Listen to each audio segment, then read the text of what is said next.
welcome back to my channel. Balik lagi di channel aku, channel Dian yang ngebahas seputar kesehatan dan sharing tentang kehidupan, khususnya kesehatan ibu dan anak. Jadi di kesempatan kali ini kita akan ngebahas satu tema penting, yaitu masih mengenai tentang KB implan. Sebelumnya aku pernah buat videonya tentang KB implan di sini, tentang hal-hal apa saja yang perlu diperhatikan sebelum menggunakan KB implan.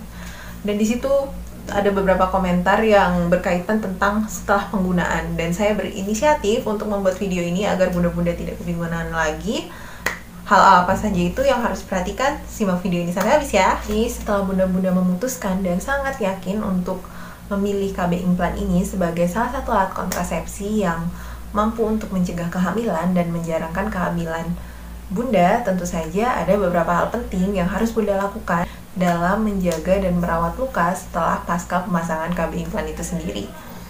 Baiklah, hal penting yang pertama yang harus bunda perhatikan adalah kurangi aktivitas yang berat pada bagian lengan yang bunda lakukan pemasangan implan.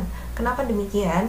Karena ketika baru saja atau baru hari pertama bunda melakukan pemasangan KB implan, lukanya masih basah, itu masih dalam proses recovery atau masih dalam perban, lalu bunda melakukan aktivitas yang terlalu berat, contoh angkat galon atau mungkin nimba, kalau misalnya nimba air di sumur, kalau misalnya bunda belum masih menggunakan sumur air gitu, kurangi terlebih dahulu, terutama pada hari pertama sampai hari keempat pemasangan KB implan. Karena kenapa demikian? Dikhawatirkan jika bunda melakukan aktivitas yang terlalu berat, takutnya adalah terjadinya pengeluaran pada KB implan itu sendiri dan tidak maksimal dalam proses pemulihannya. Jadi sebaiknya adalah bunda jangan melakukan aktivitas yang berat-berat dulu pada awal pemasangan KB implan. Poin yang selanjutnya adalah jangan basahi lengan dan pastikan perban yang bunda gunakan itu tidak basah dan juga nggak kotor. Kenapa demikian? Karena proses penyembuhan lukanya sedang berjalan, tentu saja luka masih dalam keadaan basah dan terbuka. Karena demikian, jangan sampai ada substansi atau hal-hal lain yang dari luar. Contoh kalau misalkan perbannya basah atau mungkin lengannya bunda basah, pastikan lengan bunda selalu kering dan pastikan perban juga dalam keadaan kering, gunanya agar tidak terjadinya infeksi. Kalau misalkan sudah dalam keadaan lembab, terus dalam keadaan kotor juga perbannya, itu ada resiko untuk terjadinya infeksi kepada luka, apalagi lukanya masih dalam keadaan terbuka dan masih basah. Jadi dihindari untuk membasahi lengan dan pastikan perbannya tidak dalam keadaan basah dan juga bersih. Tapi kan sekarang udah ada tuh ya perban anti air, jadi kalau misalkan bunda ingin tidak kerepotan setelah pemasangan KB implan, menjaga agar tidak basah dan kotor, bunda bisa ya bilang ke tenaga kesehatan yang melakukan pemasangan, saya ingin yang perban anti air gitu. Nanti bisa lebih mudah bunda untuk menjaga lengan bunda tetap tidak basah dan tidak lembab dan juga tidak kotor. Karena kalau misalnya dia menggunakan perban anti air itu, dia sangat cukup kuat untuk mengcover luka pasca pemasangan implan gitu. Itu salah satu inovasi yang bisa bunda request mungkin ke tenaga kesehatan yang bunda pilih sebelum bunda melakukan pemasangan KB implan. Yang ketiga yang perlu diperhatikan setelah pemasangan KB implan adalah penggunaan obat-obatan tertentu. Kenapa saya bilang di sini obat-obatan tertentu? Karena ada beberapa obat-obatan yang memang dia kontraindikatif dengan KB implan. Jadi kalau misalkan bunda mengkonsumsi obat-obatan tertentu ini, itu mampu menurunkan efektivitas dari KB implan itu sendiri. Dan jadi karena efektivitasnya sudah berkurang, ya resiko kehamilan makin tinggi kan tentunya. Obat-obatan apa aja? Yaitu seperti obat-obatan yang digunakan oleh pengidap HIV, epilepsi, tuberkulosis, dan yang terutama adalah rifampicin. Yang kedua adalah obat-obatan herbal.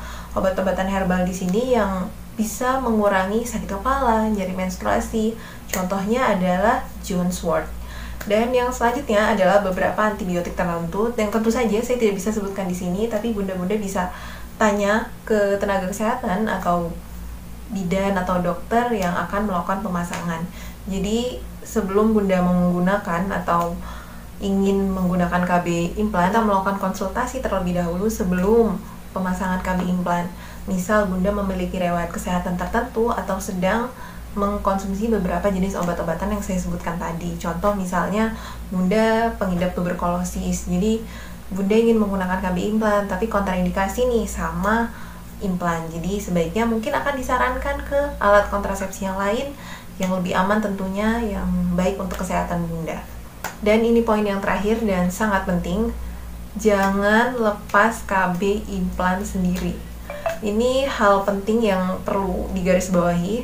Misal Bunda setelah 1 bulan pemasangan, Bunda merasa tidak nyaman dengan keadaan tubuh Bunda, misalnya munculnya flek-flek pada wajah, pusing kepala yang berlebihan, nyeri perut, atau menstruasi yang tidak lancar, atau berat badan yang makin bertambah, itu sebaiknya jika Bunda ingin memutuskan melepas KB implan, harus datang ke tenaga kesehatan yang sudah berpengalaman tentunya dan memiliki lisensi untuk melepas dan memasang KB implan.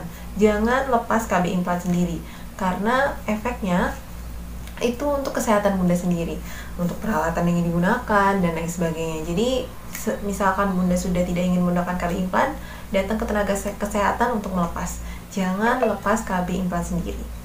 Begitu Bunda-Bunda, semoga hal-hal yang saya sebutkan tadi ini memberikan sedikit pencerahan, dan agar Bunda tidak bingung lagi tentang hal-hal apa saja nih pantangan yang perlu saya lakukan agar KB implannya baik-baik saja dan bisa mencegah kehamilan tentunya.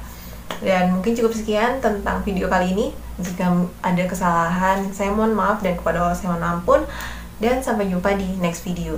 Kalau misalkan Bunda-Bunda ada pertanyaan, jangan ragu dan sungkan untuk bertanya di kolom komentar. Dan sampai jumpa di next video. See you!